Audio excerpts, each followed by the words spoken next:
നമ്മുടെ പരമ്പരാഗത വൈരി എന്ന് പറയാം പാകിസ്ഥാനിൽ ഇപ്പോൾ വലിയ പ്രശ്നങ്ങളാണല്ലോ. ബലൂചിസ്ഥാനിൽ BLA Balochistan Baloch liberation army BLA വലിയ തോതിൽ ആക്രമണം നടത്തുന്നു. അവിടെ ചൈനയുമായി ചേർന്നുള്ള ഒരു പ്രൊജക്റ്റ് നടന്നുകൊണ്ടിരിക്കുക. ബെൽറ്റ് ആൻഡ് റോഡിൻ്റെ ഭാഗമായിട്ടുള്ള കൺസ്ട്രക്ഷൻ നടക്കുന്നു. ഒരു വിമാനത്താവളത്തിൻ്റെ നിർമ്മാണം ഉപേക്ഷിച്ച് ചൈനീസ് അധികൃതർ മടങ്ങി എന്നാണ് പറയുന്നത്. ബലൂജിന് സ്വാതന്ത്ര്യം വേണമെന്നാണ് അവരുടെ ആവശ്യം. പക്ഷേ ഈ ബലൂചിസ്ഥാന് പണ്ട് സ്വാതന്ത്ര്യം ഉണ്ടായിരുന്നു അല്ലേ? അപ്പോൾ നമ്മൾ കരുതുന്നത് ഇന്ത്യയുടെ ഭാഗമായിരിക്കുന്ന കാശ്മീരിൽ നടക്കുന്ന പോലെ വിഘടനവാദം ആവശ്യപ്പെടുകയാണ് ബലൂജ് എന്നാണ് ഭൂരിപക്ഷം പേരും ധരിച്ചിരിക്കുന്നത്. അങ്ങനെയല്ല, ബലൂചിസ്ഥാൻ ഒരു കാലത്ത് സ്വതന്ത്ര രാജ്യമായിരുന്നു. ശരിയാണോ? അതെ, കുറച്ച് നാളത്തേക്ക് ഫോർ 227 ഒരു ദിവസമായാലും സ്വതന്ത്ര രാജ്യമാണ്. അതിൻ്റെ പരമാധികാരം നഷ്ടപ്പെട്ട അടിമത്തം തന്നെയാണ്. അതായത് നമുക്ക് 1947 എന്ന് കേൾക്കുമ്പോൾ ഇന്ത്യയും പാകിസ്ഥാനാണ് ഓർമ്മ വരുന്നത്. India became A sovereign country, Pakistan became A sovereign country, they got independence. പക്ഷേ അതോടൊപ്പം ഓർക്കേണ്ട ഒരു പേര് കൂടിയുണ്ട്. അന്ന് ആ സ്ഥലം അറിയപ്പെട്ടിരുന്നത് കലാത്ത് എന്നാണ്. കലാത്ത്. ഇപ്പോൾ ബലൂചിസ്ഥാൻ എന്ന് പറയുന്ന ആ സ്ഥലത്തിൻ്റെ ആദ്യത്തെ പേര് കലാത്ത് എന്നായിരുന്നു. അപ്പോൾ it was A princely state. അപ്പോൾ ഇന്ത്യയിൽ അബൌട്ട് 560 പ്രിൻസ്ലി സ്റ്റേറ്റ്സ് ഉണ്ടായിരുന്നു. അത് മുഴുവനും കാറ്റഗറി എയിൽ പെടുന്ന പ്രിൻസ്ലി സ്റ്റേറ്റ്സ് ആയിരുന്നു. കാറ്റഗറി B എന്ന് പറഞ്ഞ ഒരു കാറ്റഗറി ഉണ്ടായിരുന്നു. അതിലുണ്ടായിരുന്നത് കലാത്ത്, ഭൂട്ടാൻ, സിക്കിം, നേപ്പാൾ, ഈ പ്രിൻസ്ലി സ്റ്റേറ്റ്സ് ആയിരുന്നു. നേഫ എന്ന് പറയുന്ന പോലെ. അതെ.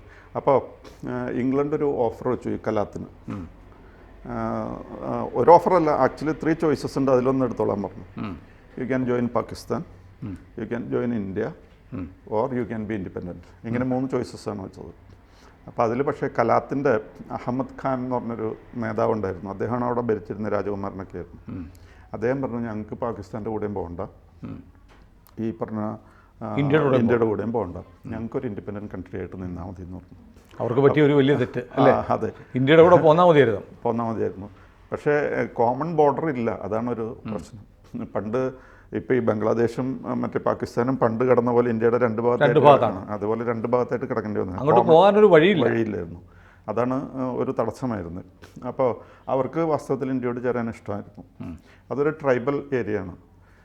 It accounts for some 45% of the Pakistani territory. പക്ഷേ അവിടുത്തെ പാകിസ്ഥാൻ്റെ എക്കോണമിയുടെ ഓൺലി 4 or 5% ഉള്ളവിടെ. സാമ്പത്തികമായിട്ട് വളരെ പിന്നോക്കം നിൽക്കുകയാണ്. പാകിസ്ഥാൻ അവരുണ്ടെങ്കിലും ഇല്ലെങ്കിലും ഒന്നുമില്ല. അതെ, അങ്ങനെ. അതായത് അതിൽ actually there is some irony. They account for only may be 4 or 5% of the economy. പക്ഷേ they are very rich actually. അതായത് വളരെ മിനറൽ റിച്ചാണ് അവർ. അവർക്ക് ഓയിലുണ്ട്, ഗോൾഡുണ്ട്, കോപ്പറുണ്ട്, അങ്ങനെ ഒരു സീരീസ് ഓഫ് തിങ്സ്.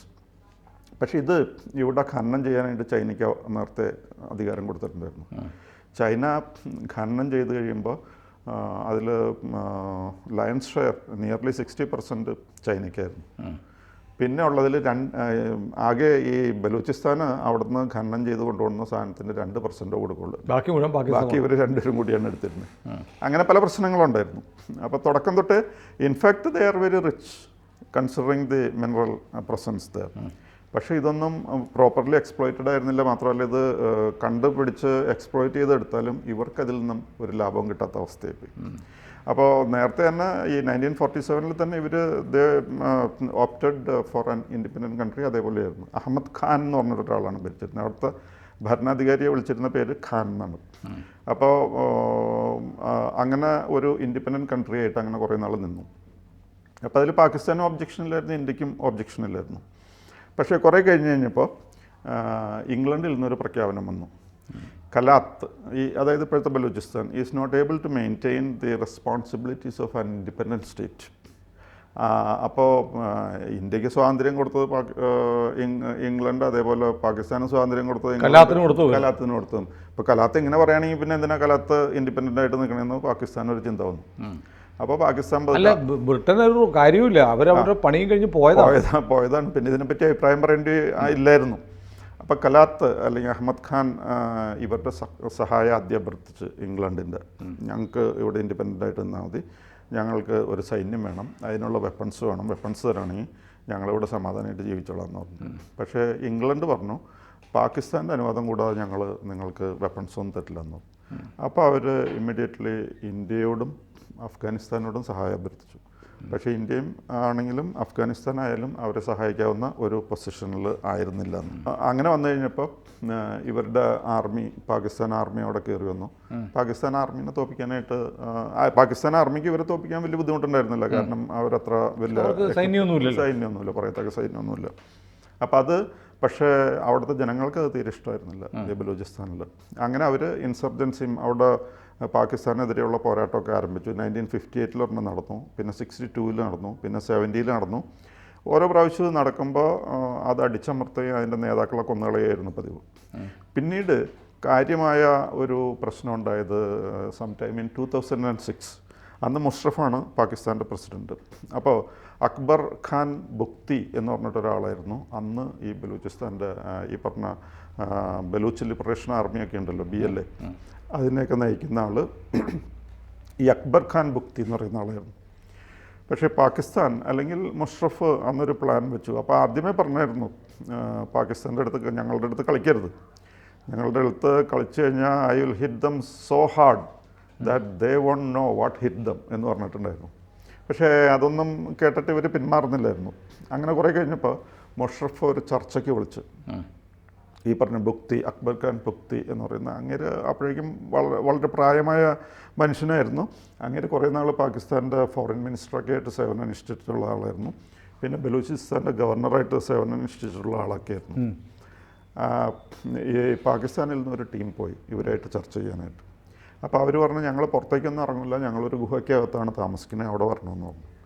ഗുഹയ്ക്ക് അടുത്ത് വന്നു. അവർ ചർച്ച തുടങ്ങി കഴിഞ്ഞപ്പോൾ പെട്ടെന്ന് എക്സ്പ്ലോഷൻ ഉണ്ടായി. മുഷറഫ് പറഞ്ഞു ഞങ്ങൾക്കൊന്നും അറിയില്ല, പാകിസ്ഥാൻ്റെ ഒഫീഷ്യൽ പൊസിഷൻ ഞങ്ങൾക്കൊന്നും അറിഞ്ഞുകൂടാന്നറിയുന്നു. പക്ഷേ ഇത് ഈ ടാങ്ക് പൊളിക്കാനായിട്ട് ഉപയോഗിക്കുന്ന മിസൈൽ വെച്ചിട്ട് ഇവർ ഗുഹയിൽ ചർച്ച തുടങ്ങിയപ്പോൾ അടിച്ച് നശിപ്പിച്ചെന്നാണ് പറയപ്പെടുന്നത്. അപ്പോൾ പാകിസ്ഥാനിൽ നിന്ന് ചർച്ചയ്ക്ക് പോയവരും മരിച്ചു, ഈ പറഞ്ഞ ബുക്തിയും മരിച്ചു. വേറെ ആക്രമണമൊന്നും കൂടാതെ ബലൂചിസ്ഥാൻ്റെ ഈ ബലൂച്ച് ലിബറേഷൻ ആർമിയുടെ ആൾക്കാരെയൊക്കെ നേതാക്കന്മാരെയൊക്കെ അവിടെ വെച്ച് തട്ടിക്കളഞ്ഞു. അതിൻ്റെ കൂട്ടത്തിൽ പാകിസ്ഥാൻ ചർച്ചയ്ക്ക് പോയവരും മരിച്ചു, അവരെയും കൊല്ലാൻ പറ്റും. അതെ, അപ്പോൾ പാകിസ്ഥാൻ അത് വലിയ പ്രശ്നമൊന്നുമില്ല, ഇഷ്ടംപോലെ ആൾക്കാരുണ്ടല്ലോ പാകിസ്ഥാനിൽ എന്നുള്ള രീതിയിലായിരുന്നു. അപ്പോൾ അങ്ങനെ ഒക്കെ കുറേ നാൾ അങ്ങനെ പോയി. ഇപ്പോൾ കൂടുതൽ അവർ ഇറിറ്റേറ്റ് ചെയ്യുന്നൊരു പ്രശ്നം കാഷ്ഗാർ, ഗോദാർ എന്ന് പറയുന്ന ഈ രണ്ട് ഏരിയാസ്, ചൈനയിലെ കാഷ്ഗാറും ഗോദാർ എന്ന് പറയുന്ന ബലൂചിസ്ഥാനിലെ ഏരിയയും കണക്ട് ചെയ്യുന്ന വലിയ ഒരു റോഡും കാര്യങ്ങളൊക്കെ അവിടെ ഉണ്ട്. പിന്നെ CPEC എന്ന് പറഞ്ഞാൽ ചൈന പാകിസ്ഥാൻ ഇക്കണോമിക് കോറിഡോർ, അങ്ങനെയൊക്കെ ആയിട്ട് പല കാര്യങ്ങൾ നടക്കുന്നു. അപ്പോൾ ചൈന അവിടെ കയറി ഭയങ്കരമായിട്ട് അവരുടെ രാജ്യം പോലെയാണ്, ഭയങ്കരമായിട്ട് ആക്റ്റീവാണ് അവിടെ. അത് മാത്രമല്ല ചൈനയും പാകിസ്ഥാനുമായിട്ട് നല്ല ടൈംസിൽ ഇവിടെയുള്ള സാധനങ്ങൾ, ഈ മിനറൽസ് മുഴുവൻ അവർ കൊണ്ടുപോകണം. ഇവർക്ക് ഇതിൽ നിന്ന് കിട്ടുന്ന വളരെ നെഗ്ലിജിബിൾ എമൗണ്ടാണ്. ആ രീതിയിൽ അവർ വളരെ പിന്നോക്കം പോയി. അപ്പോൾ 45% ഓഫ് ദി ലാൻഡ് ഉണ്ടായിട്ടും ഇവർക്ക് എക്കോണമിയിൽ 4 or 5% റോളുള്ളൂ. അത് മാത്രമല്ല പാകിസ്ഥാൻ്റെ ആർമിയിൽ മുഴുവനും പഞ്ചാബീസാണ്, അധികവും പഞ്ചാബീസാണ്.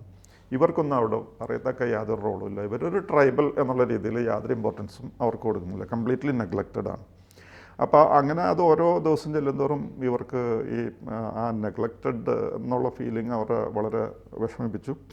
അങ്ങനെ ഇപ്പോൾ ഈ കഴിഞ്ഞ ദിവസമാണ് അദ്ദേഹത്തിൻ്റെ രക്തസാക്ഷി ദിനമായിരുന്നു. അദ്ദേഹത്തെ പഞ്ചാബിൽ ബലൂചിസ്ഥാനിൽ വ്യാപകമായ ആക്രമണം നടന്നു. ബസ്സുകളും ലോറികളും ഒക്കെ തടഞ്ഞു നിർത്തിയിട്ട് പഞ്ചാബികളെ എടുത്ത് ഐഡന്റിഫൈ ചെയ്തിട്ട് പാകിസ്ഥാനിലെ പഞ്ചാബികളെ വെടിവെച്ച് കൊന്നു. അവരൊക്കെ സിവിൽ ഡ്രസ്സിലാണ് വന്നിരുന്നത്. പക്ഷേ പഞ്ചാബിൽ നിന്ന് വരുന്നവർ ആർമിക്കാരായാലും മറ്റുള്ളവരായി കഴിഞ്ഞാലൊക്കെ ഈ സാധാരണ സിവിൽ ഡ്രസ്സ് ഇട്ടാണ് പറഞ്ഞത്. അപ്പോൾ അവരെയൊക്കെ പിടിച്ച് 25 ഓഗസ്റ്റ് സൺഡേ, ഈ പറഞ്ഞ ആനിവേഴ്സറി ഡേ, അവിടെ കിട്ടിയ പഞ്ചാബികളൊക്കെ അവർ തട്ടിക്കളഞ്ഞു. 50-60 പട്ടാളക്കാരും മരിച്ചു. കുറേ പട്ടാളക്കാർ മരിച്ചു. ആകെ എല്ലാം കഴിഞ്ഞ് പിന്നെ അവർ പാകിസ്ഥാൻ പട്ടാളം തിരിച്ചടിക്കലൊക്കെ കൂടി കഴിഞ്ഞപ്പോഴേക്കും സെഞ്ചുറി കടന്നു. അത്രയധികം ആൾക്കാർ മരിച്ചു. അങ്ങനെ ഇപ്പോഴും അതിനൊരു പരിഹാരമില്ലാത്ത അവസ്ഥയിൽ വന്നിരിക്കുകയാണ്. മാത്രമല്ല ഇപ്പോൾ അവിടെ ഈ സ്ത്രീകളും ഈ മനുഷ്യപാമ്പായിട്ട് പൊട്ടിത്തെറിക്കാനായിട്ട് വരുന്നുണ്ട്. അവരും ഇതിൽ ആക്റ്റീവാണ്. പക്ഷേ നമ്പർ അവർ കുറവാണ്, പക്ഷേ അവരത് ഈൽഡ് ചെയ്യാൻ തയ്യാറല്ല. അങ്ങനത്തെ ഒരു സാഹചര്യമാണ്. പിന്നെ അവർക്ക് ഇൻഡിപെൻഡൻറ്റ് കൺട്രിയായി അവർക്ക് ഈ പറഞ്ഞ അവരുടെ മിനറൽ റിസോഴ്സസ് ഒക്കെ ഗോൾഡ് ഉണ്ട്, കോപ്പർ ഉണ്ട്, ഓയിലുണ്ട്, എല്ലാ സാധനങ്ങളും, കോള്, കൽക്കരി, എല്ലാ സാധനവും അവിടെ. ദേ ആർ വെരി റിച്ച്.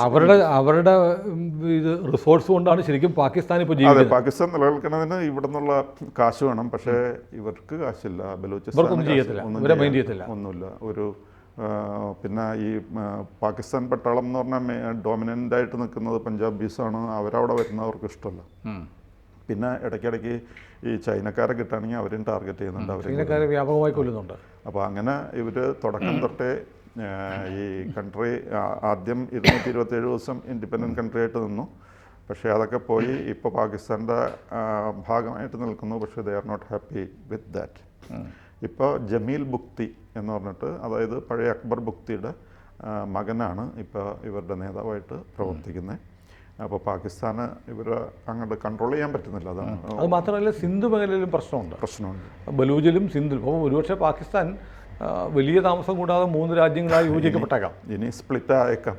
മാത്രമല്ല അവർക്ക് വലിയ കംപ്ലൈൻ്റാണ് ഇന്ത്യ അവർക്ക് വെപ്പൺസ് കൊടുക്കണമെന്ന് പറഞ്ഞു. അപ്പോൾ ഈ BLAക്ക് അതെ BLAക്ക് ഇവിടെ കാശ്മീരിൽ ആയുധങ്ങൾ കൊടുക്കുകയാണെങ്കിൽ അവിടെ ഞങ്ങളും കൊടുക്കും എന്നുള്ളൊരു ലൈനിലൊക്കെയാണ് ഇന്ത്യ നിൽക്കുന്നത്. അപ്പോൾ അതാണ് ഇപ്പോഴത്തെ ബലൂചിസ്ഥാനിലെ സാഹചര്യം. അല്ല, ഇത് നമ്മളിപ്പം ചർച്ച ചെയ്യാൻ കാരണം ഈ ബലൂചിസ്ഥാൻ എന്ന് പറയുന്നത് ഞാൻ തുടക്കത്തിൽ പറഞ്ഞ പോലെ പാകിസ്ഥാൻ്റെ ഒരു പ്രവിശ്യയാണ്. അവർ സ്വാതന്ത്ര്യം ആവശ്യപ്പെടുന്നു, അതിനെ ഇന്ത്യ സഹായിക്കുന്നു എന്ന് പൊതുവെ പറയപ്പെടുന്നു. ഇന്ത്യ ഔദ്യോഗികമായി അംഗീകരിച്ചിട്ടൊന്നുമില്ല, നിഷേധിക്കുകയാണ് ചെയ്യുന്നത്. അങ്ങനെയാണെങ്കിൽ കാശ്മീരിൽ ഈ പാകിസ്ഥാൻ ചെയ്യുന്നത് ന്യായമല്ലേ എന്നൊക്കെ ചോദിക്കുന്ന ചില നിഷ്കുകളുണ്ട്. അവരുടെ അറിവിലേക്ക് വേണ്ടിയിട്ടാണ് നമ്മളിത് പറഞ്ഞത്. അതായത് പാകിസ്ഥാൻ, ഇന്ത്യ, ഈ പറഞ്ഞ അതായത് പേര് കലാത്ത്, ഇങ്ങനെ 3 രാജ്യങ്ങളായിട്ടാണ് അന്ന് 1947 ഓഗസ്റ്റ് 14-15 ദിവസം, 14-നാണല്ലോ പാകിസ്ഥാൻ്റെ സ്വാതന്ത്ര്യദിനം, അന്ന് വിഭജിക്കപ്പെട്ടത് 3 രാജ്യങ്ങളായിട്ടാണ്. അതിൽ ഒന്നിനെ പിന്നീട് പാകിസ്ഥാൻ ഒരു വർഷത്തിന് ശേഷം കയ്യേറി സ്വന്തമാക്കിയതാണ്. അതൊരു സ്വതന്ത്ര പരമാധികാര രാജ്യമായിരുന്നു. അപ്പോൾ അവരുടെ അവകാശം വളരെ കൃത്യമാണ്. പരമാധികാര രാജ്യത്തെ പാകിസ്ഥാൻ കയ്യേറി തങ്ങളുടെ അടിമ രാജ്യമാക്കി വെച്ചിരിക്കുകയാണ്. അതിനെതിരെയാണ് BLAയുടെ ഭടന്മാർ പോരാടുന്നത്. അതുകൊണ്ട് അവരെ തീവ്രവാദി എന്ന് വിളിക്കാനൊന്നും പറ്റില്ല. അവരെ സ്വാതന്ത്ര്യ സമര ഭടന്മാരായിട്ട് പറയാം. കാരണം ഒരു വിദേശ രാജ്യം വന്ന് അവരുടെ രാജ്യത്തെ കീഴ്പ്പെടുത്തിയതിനെതിരെ നടക്കുന്ന സമരമാണ്. നമ്മുടെ ഭഗത് സിംഗും ഒക്കെ നടത്തിയ പോലെയുള്ള ഒരു പോരാട്ടം. പിന്നെ ഈ ബലൂച്ച് എന്ന് പറയുന്ന ഈ വിഭാഗത്തിൽപ്പെട്ട, ഈ ട്രൈബിൽപ്പെട്ട ആൾക്കാർ അഫ്ഗാനിസ്ഥാനിലും ഇറാനിലും ഒക്കെ ഉണ്ട്. അതെ. അവിടെയും പ്രശ്നം. അല്ല, വംശീയമായും ഒരു മെയിൻ സ്ട്രീമിലുള്ള പാകിസ്ഥാനികളോട് യോജിക്കുന്നവരല്ല. അപ്പോൾ ഇത് അറിഞ്ഞുകൂടാത്തവർക്ക് വേണ്ടിയിട്ടാണ് നമ്മൾ ഈ വർത്തമാനം പറയുന്നത്. കൂടുതൽ വാർത്തകളും വിശേഷങ്ങളും നിങ്ങളിലേക്ക് എത്താൻ ABC മലയാളം സബ്സ്ക്രൈബ് ചെയ്യുക, ബെൽ ബട്ടണും അമർത്തുക.